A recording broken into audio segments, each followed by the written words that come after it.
Hello everyone, welcome back to a new episode of the Harstem Hour. Today we're going to be having a look at Showtime's PvT, and also very importantly we're going to have a look at some of the tricks and some of the tips that we can get from his play, because I think whenever I watch Showtime I'm like, man, this guy's really freaking good. Then I watch my own games and I'm like, this guy could definitely use some help. So I've been studying some of Showtime's replays against Europe's best. I have managed to get my hands on a very rare series played between Hero Arena and Showtime in the EPT Cup. Probably everyone saw it, but this series I thought was so good, and especially this first game that we have here on Everdream. We have a couple of cool things when it comes to map vision, when it comes to scouting, but also just how to play solid, how to properly take fights. And we have one thing that I really want to focus on when we're watching this. It's something that after I've watched these games, I was like, all right, it's over. I need to start doing this, or I'm never gonna, I'm never gonna be good in PvT. PvT for a long time has been my worst matchup, but in the past week and a half, I've really been improving in it a lot, and I can feel it. And I think it's just one thing that improved it. And I'm going to show you exactly what now. Is that for a teaser? It's actually going to come up very quickly. He's just opening up with very standard core first build. Opens up with an adapt most of the time. Actually always opens up with an adapt as a first unit. Then either gets attack or does this. And this is it, guys. This is the trick. If you've been clickbaited in, you can leave it. This is it. You get the sentry. Now, what the sentry does, it allows you to completely scout your opponent's base pre the medevac leaving, or even before the medevac pops out. So you're gonna get a clue of what factory units are popping out. You're gonna get a clue what starport unit is coming out. And there's a couple of ways in which you can use this hallucination, at what timing, and if you want to use a second hallucination and all that kind of stuff. I'll go into that, but this is so important. Now, important to note that we can only be playing sentries, or sentry, we're not going to build two, if we have a Reaper wall. So get familiar with your Reaper walls. If you don't have a Reaper wall, your sentry will need to guard this ramp. Sentries are incapable of guarding ramps. They had negative DPS. Rumor on the street is once they start attacking a Reaper, it actually starts healing again. So yeah, be sure that you do have a Reaper wall, which means on maps where we don't have a Reaper wall, do not play this, because the moment that the Reaper runs by, he's gonna get a free scout on your tag, and he's gonna just be able to get the sentry to chase him forever. You're never gonna be able to kill that Reaper. It's extremely frustrating, and until you have a third gateway unit out, you're never gonna be safe. And then you need to have the third gateway unit on the high ground and your sentries on the low ground, which is useless. There's no DPS. So really, once again, only get this if you have the Reaper wall. No, Reaper jumps in, bloody bloody blah. Doesn't really matter. Second gateway, Twilight Council. Whenever you play a second sentry, you're almost always gonna be getting the tech after you build the sentry. So you go Adept, Sentry, Twilight. Adept, Sentry, Stargate. Now, there is one exception for this, and we're gonna get to that in another game, but whenever your opponent has a Reaper, we always want to be playing Adept, Sentry, and then tech. Okay? If your opponent opens up with a Marine, which is the one exception, then then it's possible for us to open with Adept, Tech, Sentry. So we have faster tech. We don't need to worry about any Reapers coming in, so a second gateway unit isn't as necessary for zoning purposes. Okay? That's gonna be the main lesson so far. So now we go in with our hallucination, and I actually have some issues with how he scouts with his hallucination. And I know that's weird, because for me, he invented this trick again. It's one of those things that we used to do a year and a half back, and then we forgot about it, and then I saw Showtime. I was like, man, this is so good. I'm gonna copy this. Now, the reason I say this, whenever you're playing against a Barracks first Reaper Marine, the opponent's first starport unit, if no tech lab is built, is gonna come out at 4 minutes exactly. Meaning that this Phoenix is sent technically too early. It's on the edge, right? It's gonna barely see the medevac pop out, or barely gonna see the Viking pop out. And it's important to know what is popping out there. Also, ideally, you have some idea of what your opponent built from his factory. So in this case, it's actually very funny. You can see exactly, or almost exactly, what the other guy has been doing. So you see the Hellion on the map. Then you come in, you see an empty factory, but a full starport, which means the factory created the tech lab. It's not possible for this tech lab to be done yet if at this timing on the starport. It would need 2 more seconds. And in that case, we'd probably see another factory unit. So right now, Showtime can say, okay, there's only a single factory unit on the map. There is a tech lab on the way. There's no tech lab on here yet, which makes some sense. Probably means it's either going to be single tank. Oh, actually not single tank. It's going to be Stim, most likely Raven. So then these two can swap. So Stim, Combat Shield. These are going to swap both the tech labs, and it's just going to be Raven into Mines. That's going to be the most likely call. It's possible he builds a single tank, but then his either Stim or Combat is going to be a little bit delayed. So yeah, indeed. Just by that one hallucination scout. Now the thing with that hallucination scout is that it comes way earlier than an observer ever can hit, and it gives so much specific information about what build you're playing against, what already has been built out of the factory / starport units, and what is going to be built. As you can see with tech lab timing and stuff like that, you're gonna, if you're very good, you're gonna be able to figure out a lot. Now, if you're not as good as Showtime, or you don't spend 12 hours a day playing this game like me,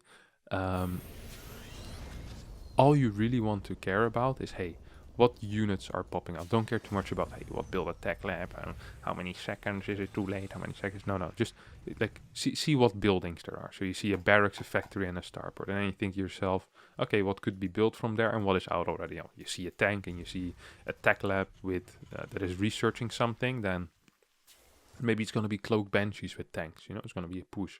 So this works at different levels. It's not just that this is great for the highest level because this specific timing shows so much. No, this is going to give you very fast information in every single game, and it helps so much. And as a response, we see Showtime being able to move out way easier. So he has 4 stalkers on the map. 4 stalkers is enough to one-shot a marine. Usually this can be quite dangerous. Like you might be afraid of double mine drop or of 2 cloak banshee, but he knows all he's going to be playing against is a Raven, so he has 3 units in the edge here, and he leaves 2 units in the main base here. After he spotted the Raven here, he pulls the 2 units from the main towards that 3rd base, and he still leaves these stalkers on the map. These stalkers might be able to clear an SCV, or maybe kill a marine or 2. They're not going to be able to do too much. Now, this is annoying. He sends in a second hallucination just to confirm that indeed it's going to be double tech lab stuff. Double tech lab stuff, I mean going into mines. It's always going to be double tech lab stuff. That's not a thing. And then the Raven comes back home, blah de blah. Now, another important thing about the hallucination is because you have a relatively consistent scout every 100 seconds or so with that hallucination, and because you know what he has on the map, your stalkers are functioning as an observer on the other side of the map. Now, what I mean with that is usually when you're playing any type of build, you want an observer floating over your opponent's army to see when it's moving out, how it's moving out, like is it dropping or whatever. These days that's made very difficult because everyone and their sister is playing these annoying Raven builds, and observers as a result are a lot worse. Ravens detect them, you lose your observer and you send a second observer. Well, Raven's still there, kills a second observer. That's really annoying. So instead, he uses these stalkers kind of as a way to see, hey, he's moving out. And stalkers, unlike an observer, have higher speed and can actually kill stuff as well. So he sees this move out, he kills a marine and then maybe accidentally kills another marine and blinks back. Okay? So kind of the purpose of an observer. Now, at home, this means he can just build his own observer, only using 2 observers total. He starts blocking off areas of the map with vision. He wants to see exactly where his opponent's army can be going. You see that? Just these 4 stalkers doing a decent amount of damage. I think they killed 4 marines already. 4 marines so far. So, no, actually 5 marines. No, 4 marines. I'm bad at counting. Never finished my elementary school. It happens to the best. Infantry weapons level 1 about to finish up. Now, this is a split. When I watched this game, I was so impressed by Showtime splitting, the way he dealt with drops. Look at the way before he sees anything. So he hasn't seen anything yet. Like at this point he loads up and he goes. Sees nothing, sees nothing, sees nothing, sees... Dang it, I pressed the same button again. Okay, sees nothing, sees nothing, sees nothing, sees nothing. And he already starts moving a little bit towards the middle. Okay, before seeing anything. Now, the reason he does that is because he's not sure if the army is going to come from here, if the army is going to come from here, or if it's going to come in a drop. So he's got to take a more neutral position. And as he takes that more neutral position, he wants to send out little scouts in the direction where the army can come from. So these stalkers might go to the middle. You might want to send a probe or a zealot here.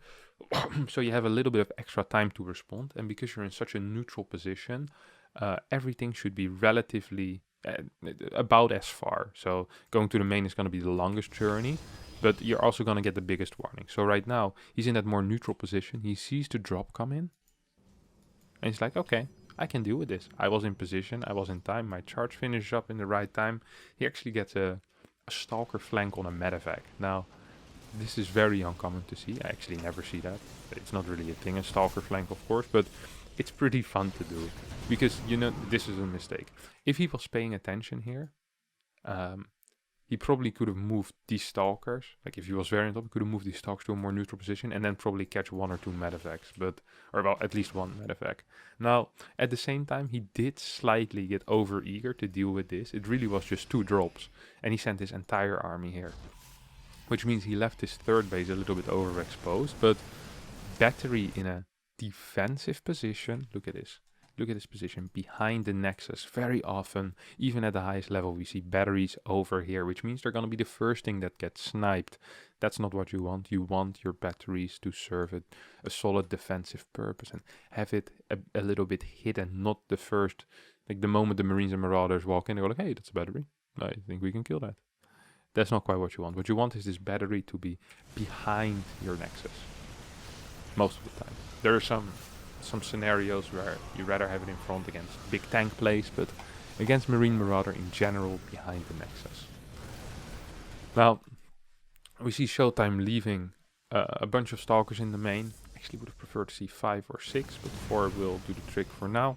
Cleans up this area, and here we see something, another thing that Showtime does extremely well, which I think is very difficult, and that's that he gets a prism while he is under siege. Now, a lot of the time, the main response from people when they're under attack is to make sure that they can defend the attack. So all resources invested are going to be going towards the defense. You know, you get 4 more zealots here, get maybe a cannon here, a couple of more stalkers in the main. The problem with that is that the Terran is free to rally across the map. You see this? Hero Marines like, there's no zealots on my side. Keep rallying. And he keeps rallying straight across the map. And that means that even though the TOS is investing more in defense, I'm not even sure if it's that much better. Like, if you think about it, what could one prism force to stay home? Well, this prism can bounce in between 2 bases, and with just the investment of 1 or 2 zealots, could force maybe 10 supply total. 5 supply over here, 5 supply over here. And if you think about it, this is 200 minerals, and 1 or 2 zealots is another 200. So that's 8 or 6 supply, and you can at least force 10 supply to stay at home. I think it's going to be more most of the time. And on top of that, Terran players will be afraid of a massive warp in and usually start rallying at home rather than straight rallying across the map. Because at any time you can come in and do a warp in. So this seems, well, why doesn't he just invest in 2 more zealots? Wouldn't you just want 2 more zealots in such a powerful push? No. What you want is zealots on your opponent's side of the map to stop this freaking rally from attacking you. And it's going to alleviate some of the pressure on you. There's going to be a timing in which, yes, you're going to be slightly weaker. And that timing is right now.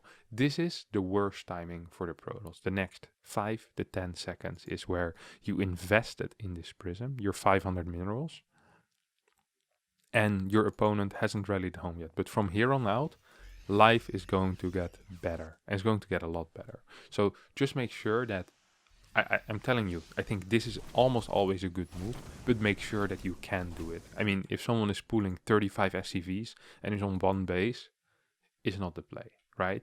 If he's on 3 base, you know, it's just some pressure. You're not actually dying in the moment. You have good positions. That's mostly the thing, right? You want to be able to have good positions. This is completely fine. And I don't even necessarily like that he warped in 6, 7 zealots. I think if he would have just gone with 3, 4 and just controlled the prism very well, it also would have been fine. He's gonna get good damage with it though. 14 workers go down. So good. So good. Look at his army position. It's so beautiful actually. This observer here I love. This observer here, she's so freaking much. I think the Zealot Warpings are actually a little bit too big. I think that first one might have been okay, because it came as a surprise, right? The other guy still was rallying across the map, but now Hero Marine is good enough to know, hey, I'm just gonna start rallying at home. It's gonna lose 4 or 5 more workers, but kills like 7 Zealots, so it's not quite the most brilliant trade, and losing Zealots like that actually is very, very dangerous against Terran. Against Zerg, Zealots actually aren't that big of a deal, because they don't usually do the main damage that's gonna come from Storms and from Immortals. But against Terran, the problem with losing big Zealot run-bys is that you're just gonna lose a big part of your army, and actually having high army supply is quite important in PvP. So I think that last one was a little bit risky. As the resource loss is kind of even again at this point. Now, as a follow-up from his Blink opener, he goes into, this is something actually I've seen a lot. I struggled with this so much, guys.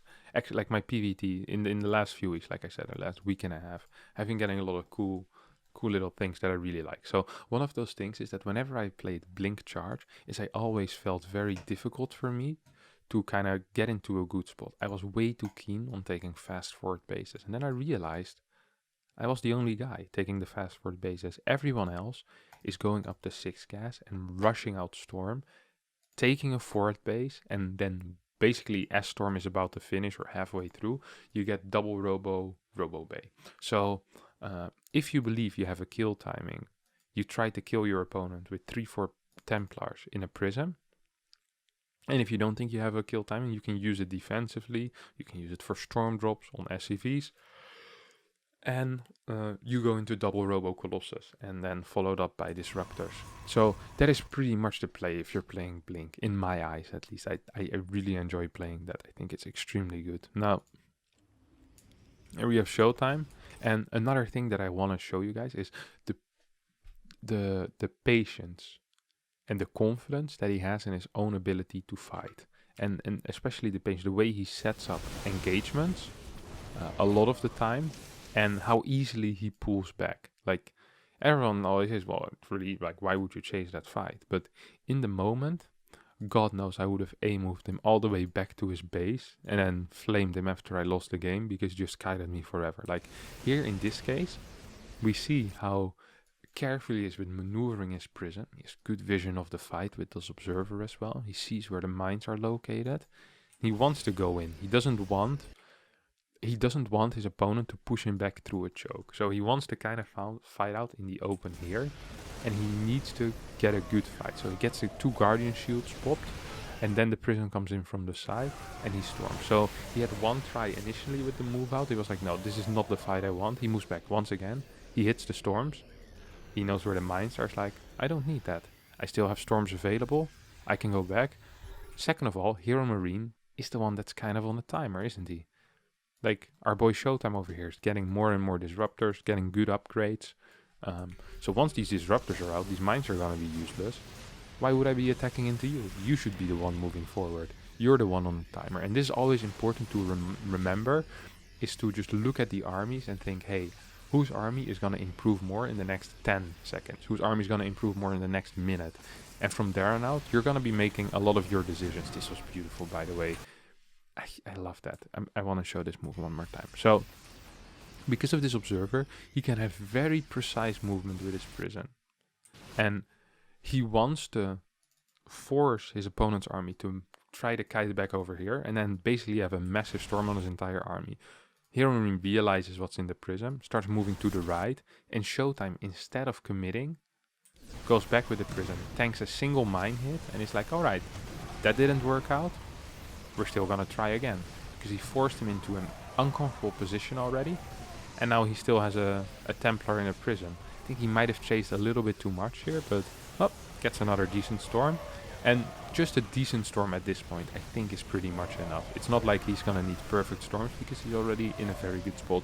Disruptor comes out, the timer for Hero Marine has run out, and the game ends. When I watched this game, I was like, man, I want to be able to play like this. I thought it was so freaking good, this game. From start to finish, the hallucination scout, the army movement, the way he transitions into a mid game, and how he's setting up for a potential late game with either Disruptors or Colossi. I'm 90% sure if he sees gases on the third here,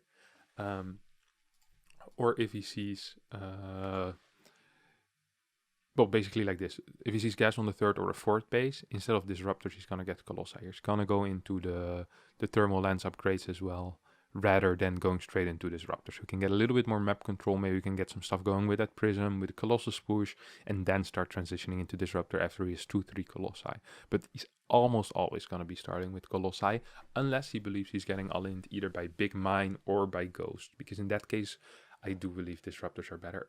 Because if you can't get thermal lens out against high marauder counts,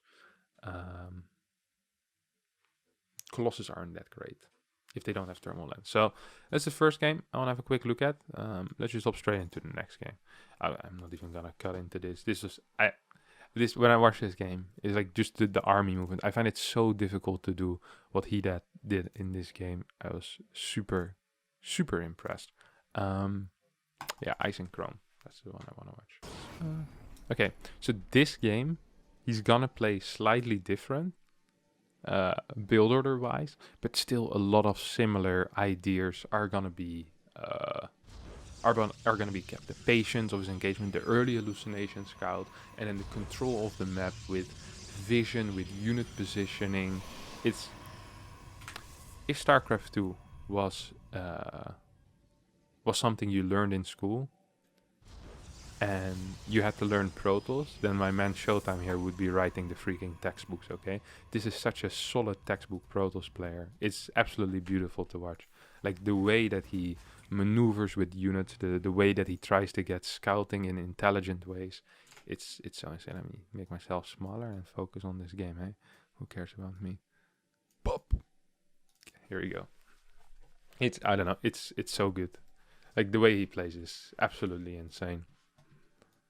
And the thing is, it doesn't look too difficult. It's not like he's doing anything crazy micro-wise. He just makes good decisions. A lot. Like there's no bad decisions, you know? All of his decisions are like plus 1% here, chance of winning, plus 2% here, plus 3%. He never does the big, or almost never does the big, plus 50% plays or minus 50, you know? It's just low risk, but almost always positive.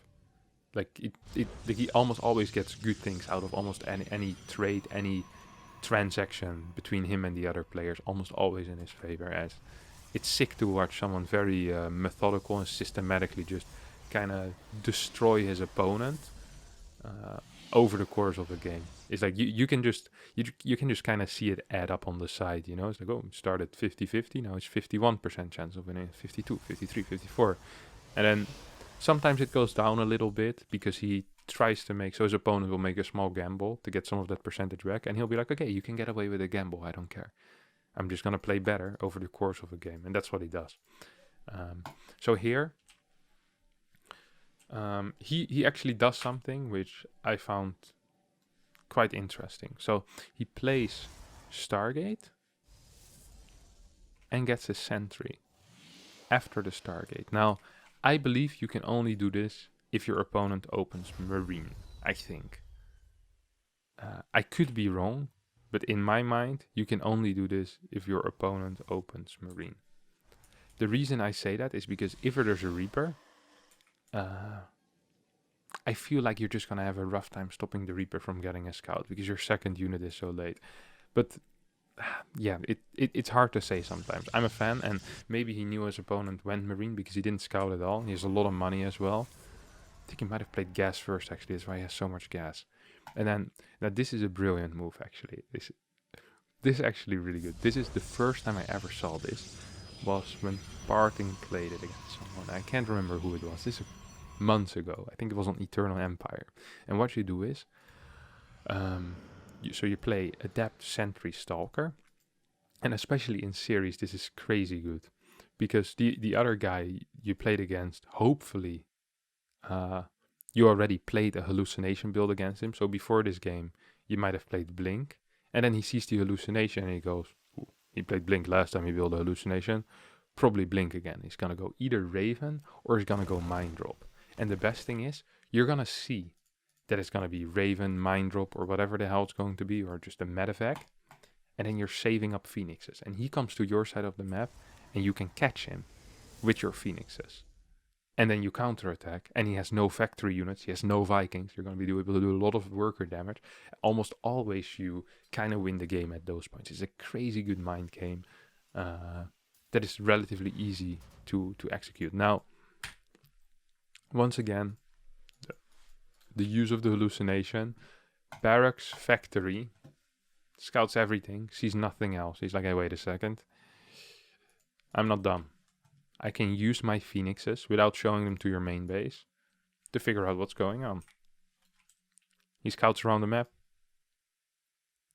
sees the Cloak Banshee, and hop, gets the first Banshee before Cloak finishes. Now, if you're a Hero Marine here, you cancel the Cloak, you cancel your second Banshee in case there's an Oracle or a Robo already done. In this case, there was going to be a Robo already done indeed. The only thing I can perhaps criticize Showtime for... Oh no, he's actually going to go back with the Phoenixes. Okay, no, this is perfect. I was going to say he should probably send like an Adept or a Zealot here or something like that. Just making sure that this starport does piss off back home. He follows up with Colossus. Game isn't won.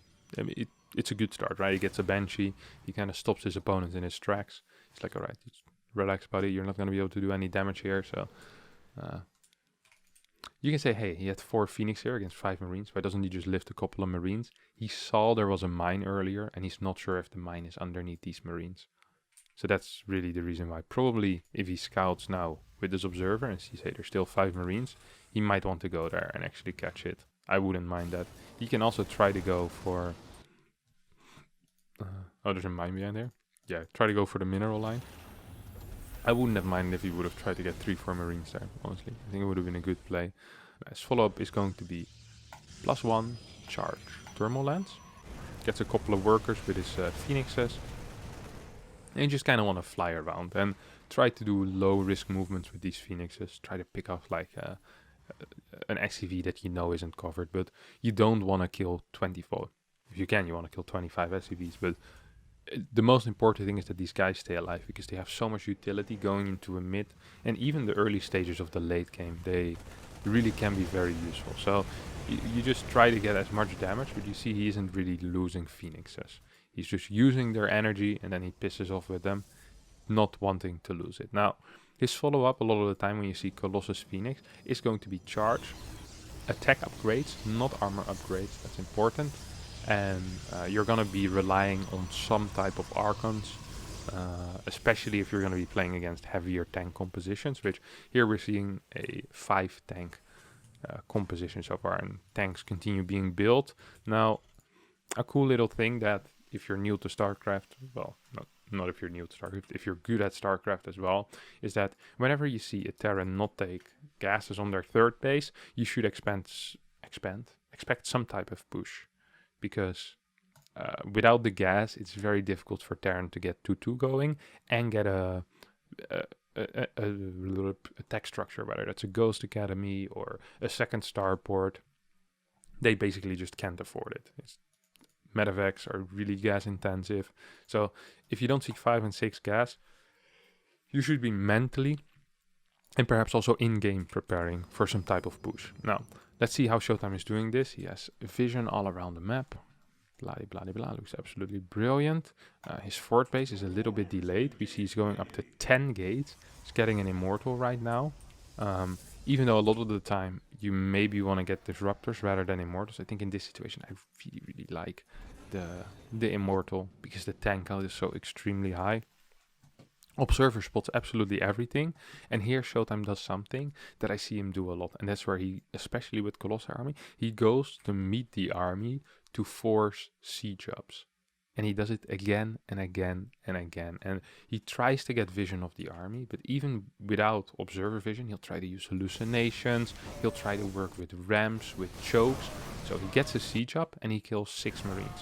Okay? Doesn't get hit a single time. Not a single time. And if you just look at the situation once again, just like last time, we have Hero Marine on a timer. We have Showtime, who knows he's getting stronger every single second. And he's just going to be like, all right, I know you need to rush. So what I'm going to do is every time you make a movement that's too hasty, I'm going to pick off 3 units. And by the end, when Showtime is done, this resource loss tab is going to be further in his favor. And he should have more stuff than he had before. So he has good scouts. Now, another thing I wouldn't have minded, it's a small point of criticism here, is where he should have had a Zealot run by ready already. Whenever people are planning on this type of attack, they want to go with a rallied attack. They don't want to leave 20 supply at home. So 3-4 Zealots, picking off tanks, picking off Marines, Marauders that are going towards the army, definitely worth it. Even bigger Zealot attack. We're talking 4, 5, 6, 7, maybe even 8. If you have this type of Colossi count, Zealots aren't really the main DPS in your army. Okay, he is actually going to try. This is also possible that this was for a flank. But I actually think this was just for like a run by and clearing reinforcements. Now, there's no more vision anymore for Showtime, but still note how aggressive his movement is with this army. It's not like he's like, oh, no vision, let me move back up this ramp, stand in my main base. No, he's still out on the map. He's posturing, he's moving forward, and he's kind of feeling out where the tanks are. You see, he's not committing to a position. He's like, okay, I can tank a single tank shot. And then once I know... Listen to this. Once I know, not once I think. Once I know my opponent is in a position where I can flank from 2 sides onto his tanks, that's what I'm gonna go. So we're not gonna see him go right now, even though he could. Even though now would be the perfect time. There's 4 tanks unsieged. But he doesn't know. He first wants the confirmation and he's trying to get it. He's trying to get it. I think he just saw some of the tanks sieged up, but he wants to get a slightly better picture perhaps. And once you see these 4 tanks this far forward, this is all you need. Because you know that the next tanks behind it are going to be in range of these tanks. So nothing's going to be up here anymore. He can't be kited back all the way to Timbuktu. It's just going to be to here. So now Showtime sees these tanks and it's like, okay, this position is so flankable, it's time to go. And he goes. I think this movement was a slight error. I think 5 Zealots should have come from here and been attacking these tanks. But still, this engagement is absolutely beautiful. The supply of Showtime is extremely high. He has better upgrades by, honestly, quite a bit. Well, 1 more upgrade, double the upgrades. And GG, he wins another game. And that is really all that Showtime does. He just has an opening in which he can scout a lot. He has an opening in which he can hopefully get a lot of information and be safe. Get his units on the map for some type of map vision. And then he just takes a fight in the ultimate position after shaving off unit after unit. And he does this every single game. We have 1 more replay I want to show you, which is also absolutely fantastic. The way he plays here is... It's insane to me how well it's done. I've covered this replay on my 2nd channel as well. But it's so good. It's actually insane. Just the way he moves. Let me make myself smaller again. There we go. The way he moves. The way he... I don't know. It's so good to me. I love seeing it. You'd love to see it. Yeah. Showtime. Blah, blah, blah, blah. Gonna be chasing some SCVs. Nexus. Core, all of this stuff. I mean, we all know the openers, right? Most of the build order guides are online. If you want to know any standard openers, sure, there's a bunch on my channel that you can follow. And he goes Twilight. Now, this is the only game where he doesn't do the sentry. And remember what I said about the Reaper Wall? No Reaper Wall, no sentry. So on this map, sadly, you can't really play sentry as easily. What you can do is you can go blink now and then warp in a sentry with your first guys, but it's a little bit later. I'm not a big fan of it. There's one cool detail that he does is that on maps where he can't Reaper Wall, he gets a battery in the main base, so he doesn't need to worry as much about the Reaper. He's gonna get scouted, but it's gonna be easy for him to defend at least his probes, which is nice. 2 Hellions? This is a very odd build order. Nice. I don't know 2 Hellions. It seems terrible, man. What the hell? What is that hero marine? You gotta quit the pretending there, my friend. Actually, we're gonna see a 4-gate blink here. Now, the start isn't actually that important. I find it fun to watch, and I think the movement that he does is good. And also, I find it fun that he plays builds like this because it's very rare for him to do so. So whenever he does it, he usually catches people a little bit off guard and go like, "Hey, wait a second, he's actually attacking me." And right now, Hero Marine is like, "Wait, I have 4 Marines and a tank, and that's my army." It's like, yeet. Like bunker isn't done yet. There's a single Marauder in production. Like Hero Marine played really greedy, straight into Reactor as well. There's like 9 Stalkers in his main base. He's just gonna lose the first tank. He's gonna kill some things for it. Probably a single Stalker. So he trades a Stalker for a tank. 2 Stalkers. He's gonna lose a couple of SCVs as well. 4 SCVs go down, 5 SCVs go down. So yeah, it's really cool if you have such a... If you're known, if you have a reputation of being very passive, these type of builds can be so freaking powerful.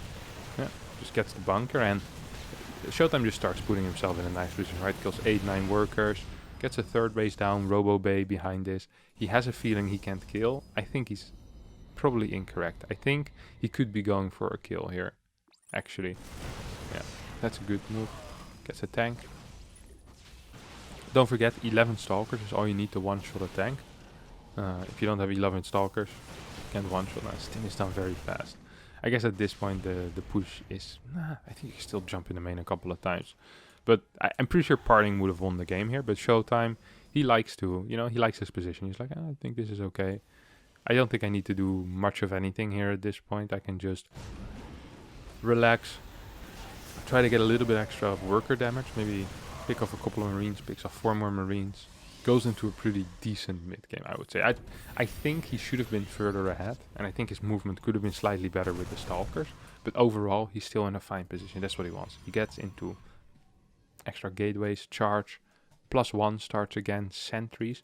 Another thing to note is that his sentry count going to the mid game tends to be a little higher than most other people. A lot of people, if they go past an early game where they don't need many sentries, they go like, why would I want more than 1 sentry? I just want my Guardian Shield and that's it. But Showtime, very keen on getting force fields into the mid game as well. Making sure that he can stall pushes, making sure that he can pop the double Guardian Shield if he wants to, even though it doesn't do anything. But we've all seen it before, and we're gonna see it again in the future. The freaking double Guardian Shield. Still only providing 2 armor, guys. Only providing 2 armor. Now, we have a bunch of gateways on the way. Nexus is coming out as well, and you see map vision, fantastic. Prism for counterattacks set up. Hallucination Scout being used, going into the mid game. Now, very rare to see this in PvT. Very, very rare to see this in PvT. Not because it's bad, but because people just don't do it. Hallucination Scout sees what? Hey, barracks.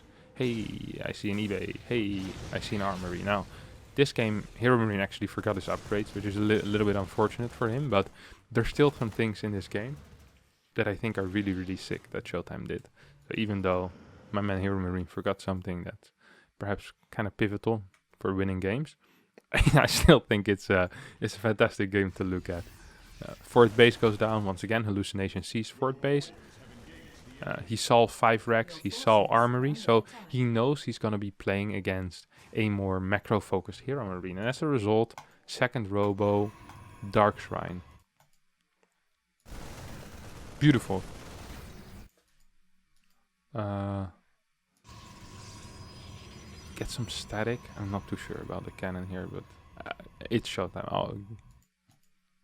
I'll accept it, I'm happy. Now, I want you to pay attention to his movement here. Is that you're like, oh, what the hell is this army doing? There's no use. Well, he has defenses for drops over here. He's gonna be able to spot anything coming from this area quite a bit ahead of time. And this army is just going to be guarding this ramp. Now you could say, why isn't he here? Because the moment you're over here and you have this tower in control, there's this massive area that you're not sure what's happening there. So unless you have control of this area with an observer or something, you can't move here safely, because a base trade could happen at any time, and then base trades against Terrans who have a lot of tanks, I'm never a massive fan of it. They leave like 2-3 tanks behind, and all of a sudden you're in a crap position, and like, moving up this ramp isn't that great either. So I like that he's just standing around this. He's just standing around this ramp. Female Karak.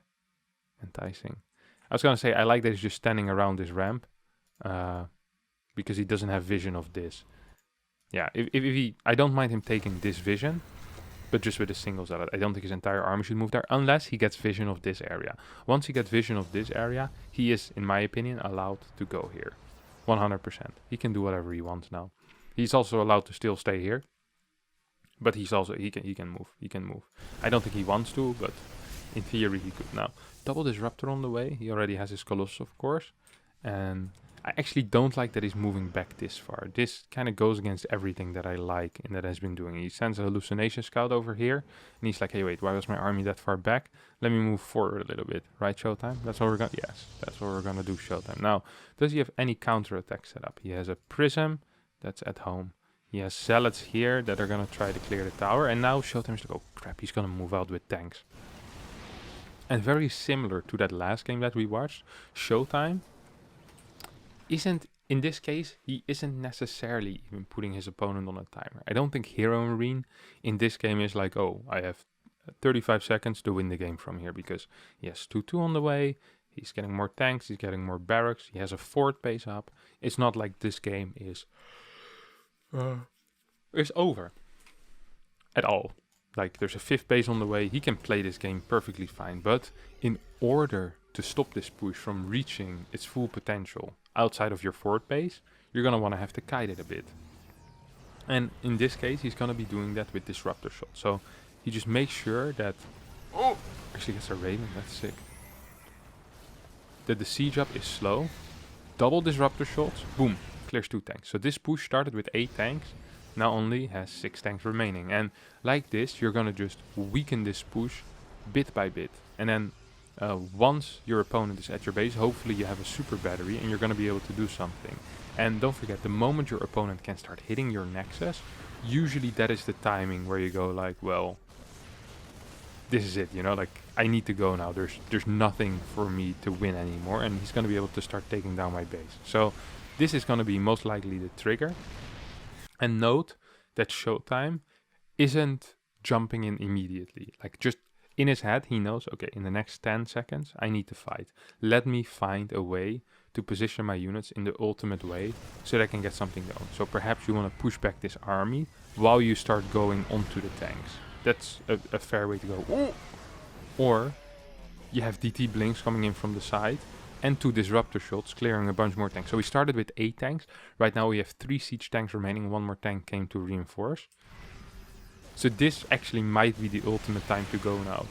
He cleared so many tanks, 1 tank is unsieged, and he can just kind of jump onto his opponent. And please note that all of the important units of Hero Marine's army have pretty much disappeared. And all that has died in Showtime's army is all 2 Colossus, that sucks. Disruptors are still alive. Immortal is still alive as well. The army quality that Showtime keeps and the time that it takes to usually build up that army is way better. Like, well, he actually has triple factory. So he's going to be able to reproduce the tanks kind of fast, but usually when losing tanks, they're difficult to reproduce. And Vikings, only single starport, difficult to reproduce. So that means that even though this fight, supply-wise right now, doesn't look great, the quality of the army for Showtime is so high that I don't think it really matters.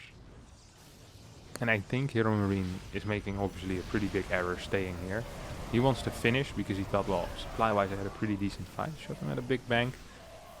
Precision's army is like, alright, you made a mistake. I'm here to collect my win. That's exactly what happens. He's just going to walk across the map now. I'm pretty sure just straight up wins the game here. More Blink DT, charge lots going to the 5th. And then Showtime just tries to walk up forever. think he can just clear this planetary, honestly. Don't think there's too much Hero Marine can do against that. No, there really isn't. Yeah, and at this point, I mean, he's just up 30 workers. He has better upgrades. He's going to be up 2 bases. I mean, this game is pretty much over. You can see how he does it. I like watching the ending of games as well. And boom. And boom. GG. And Showtime wins. So, cool games. He played very well. So yeah, some lessons to be learned here. First of all, if you're going to full screen your camera, perhaps shave. Second of all, get hallucinations. Good unit. Adapt Sentry. Very, very powerful. Make sure that you have a Reaper wall in position. And after that, the way that you take fights. Be sure that you're patient.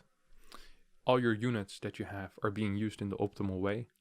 So, Zealots in front, not behind your Archons. Get some Immortals in decent positions. You know, try to set up flanks. Try to set up counterattacks. I hope it helped. This was another episode of the Harstem Hour, which might have actually lasted very close to an hour. And that's cool. Thanks everyone for watching. I hope you did enjoy it. If you did, don't forget to subscribe to my YouTube channel, as that does help me a lot. Don't forget to hit the thumbs up as well, as thumbs up are also nice. And I'll see you all next time. Bye.